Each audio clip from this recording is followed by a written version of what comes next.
everybody, Joshua with TBC.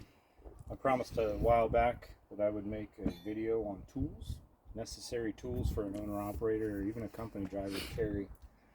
Because simple breakdowns, stuff that you can fix on the side of the road, makes a difference whether you keep running or you got to wait for a service truck or a hook to drag you to a shop.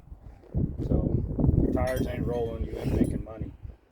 So carrying a simple toolkit is going to be your first and foremost way to alleviate downtime.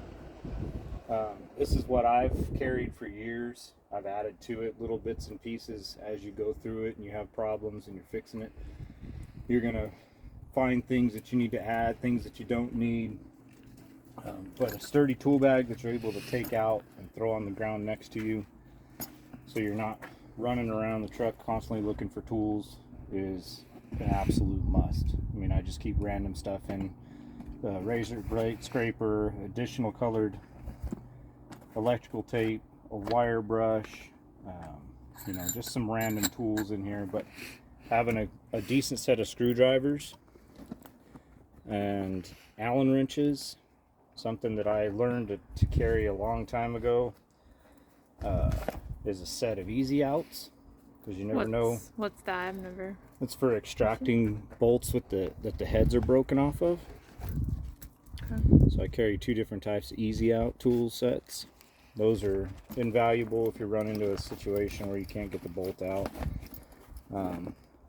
So a good set of Allen wrenches, but like I said, you don't have to go out and buy Snap-on.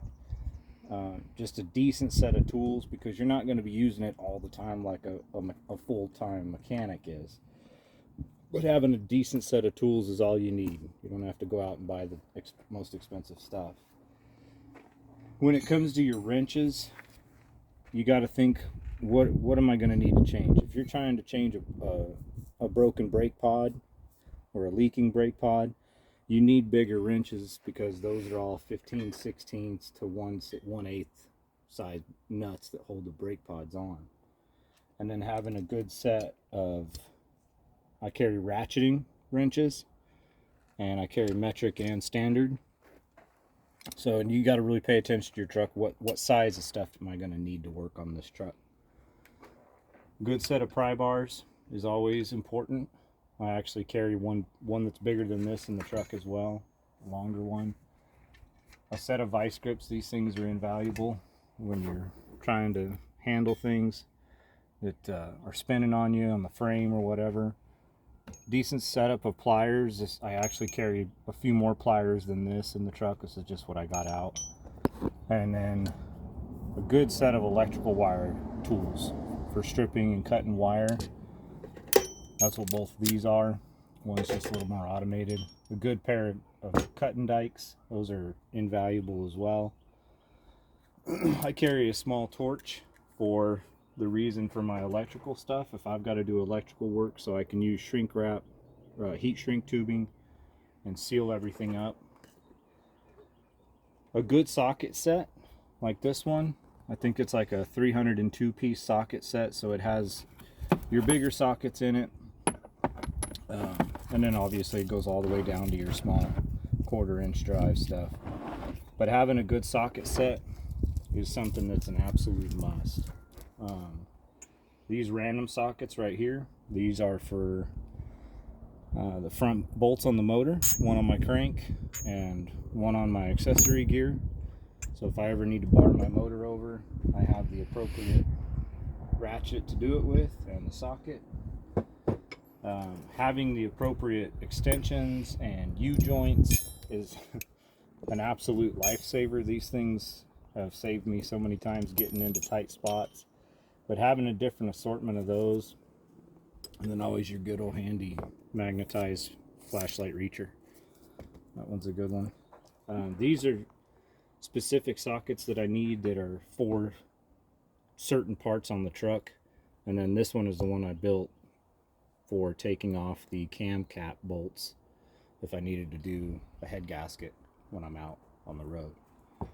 So having the right tools is going to save you, and you're just going to have to really think about your truck, what you're capable of doing on the side of the road, and if a breakdown does happen, what you're not capable of doing. So yeah, and then build your kit accordingly. Always have a good hammer.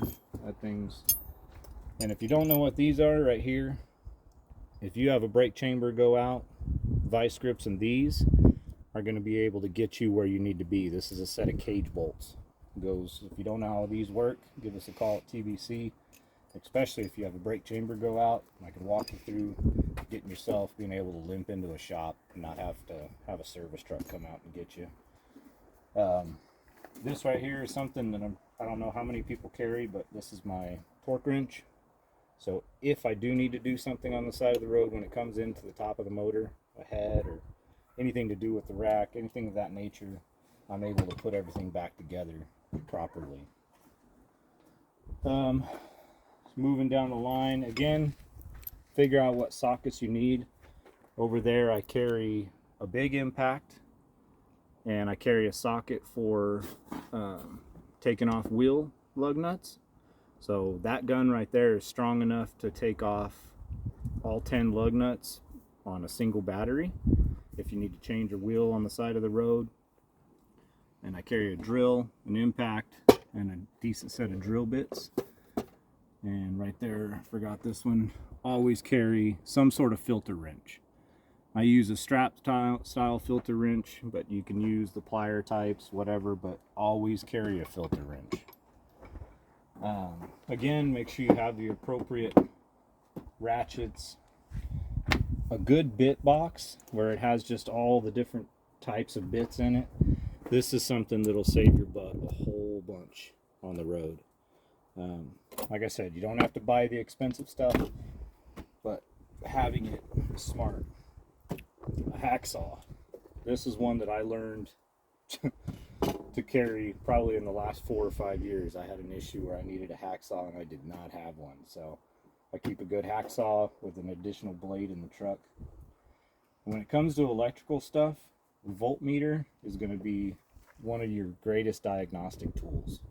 So having a good voltmeter that can do ohms and also resistance or a current continuity check, that's something that you're going to want.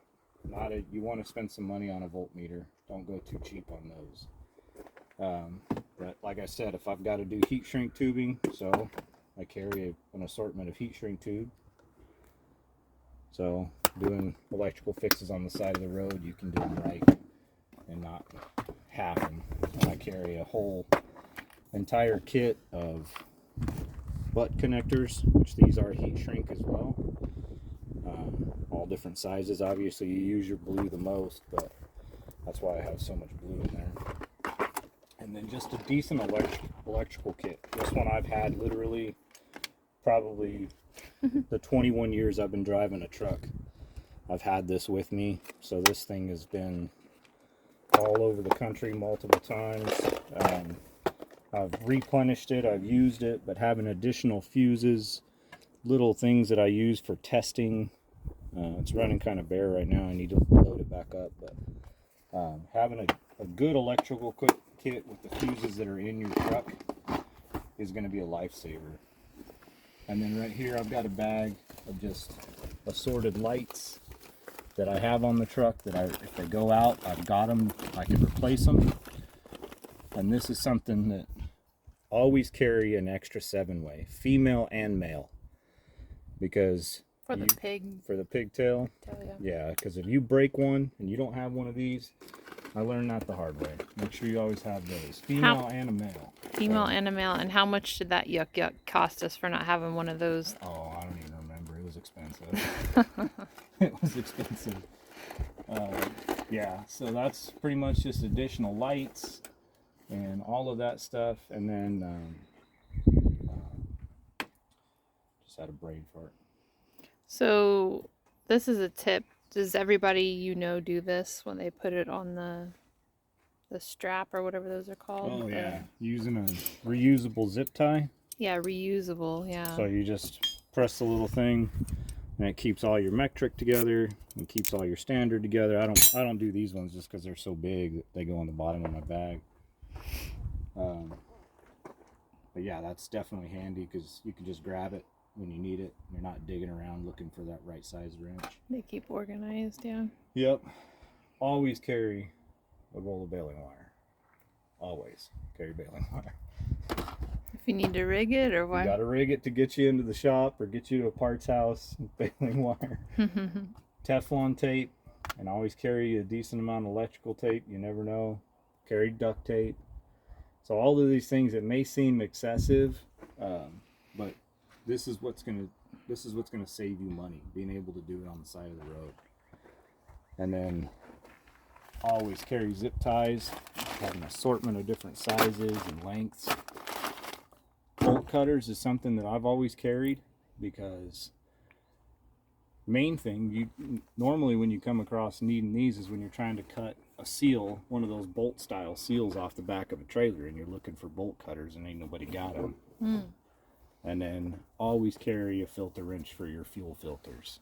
I have the vertical glass, clear glass type on this Detroit, so carrying the proper filter wrench, and then always making sure that you're carrying additional fuel filters is an absolute must. You don't want to leave the house without additional fuel filters. That's something that'll leave you on the side of the road. I know it's getting more difficult on the new DDs and the new X15s. Fuel filters are a little bit more difficult, and it's more involved changing them. But figure out a way to do it, because it's going to save you. So yeah, so there's my toolkit that I carry on the truck with me at all times.